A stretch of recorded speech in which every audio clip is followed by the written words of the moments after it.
हिंदी आराध्या भाग 1 पाठ 21।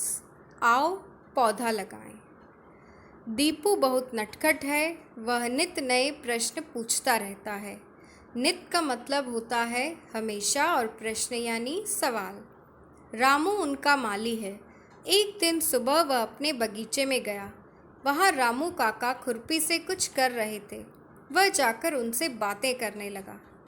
दीपू ने कहा, रामू काका, आप ज़मीन क्यों खोद रहे हैं? रामू, बेटा, हमें गुलाब के पौधे लगाने हैं।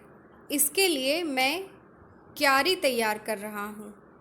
दीपू, पौधे तो वैसे भी लगाए जा सकते हैं, इसमें ज़मीन खोदने की क्या आवश्यकता है?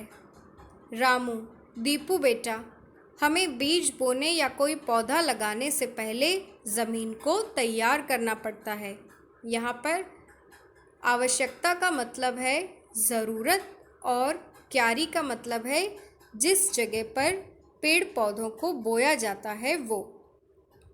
तो दीपू ने रामू काका से पूछा कि पेड़ पौधे तो हम वैसे भी लगा सकते हैं, इसके लिए ज़मीन खोदने की क्या ज़रूरत है?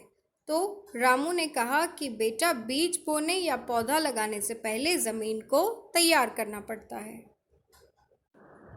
दीपू, ज़मीन कैसे तैयार होती है काका?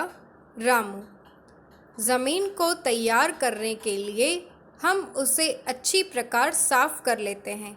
बड़े बड़े खेतों में हल या ट्रैक्टर से जुताई की जाती है।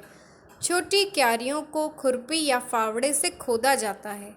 जुताई करने या खोदने से मिट्टी भुरभुरी हो जाती है। इसमें गोबर की खाद मिलाई जाती है। इस प्रकार हम ज़मीन को तैयार करते हैं। भुरभुरा होना यानी जिसके कण कण अलग हों। दीपू, काका, आप पौधों को रोज़ पानी क्यों देते हैं? रामू, हमारी तरह पौधों को भी भोजन की आवश्यकता पड़ती है।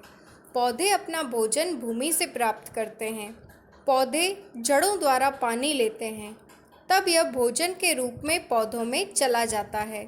बिना पानी के भोजन जड़ों तक नहीं पहुंच पाता और ये सूखने लगते हैं।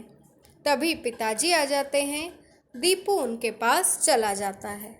तो दीपू ने रामू काका से कई सवाल पूछे, जैसे कि ज़मीन कैसे तैयार होती है और पौधों को पानी क्यों दिया जाता है, और रामू काका ने अच्छे तरीके से उनके ये जवाब दिए, जैसे कि हमारी तरह पौधों को भी भोजन की आवश्यकता होती है और अगर उन्हें पानी ना मिले तो वो सूख जाएंगे।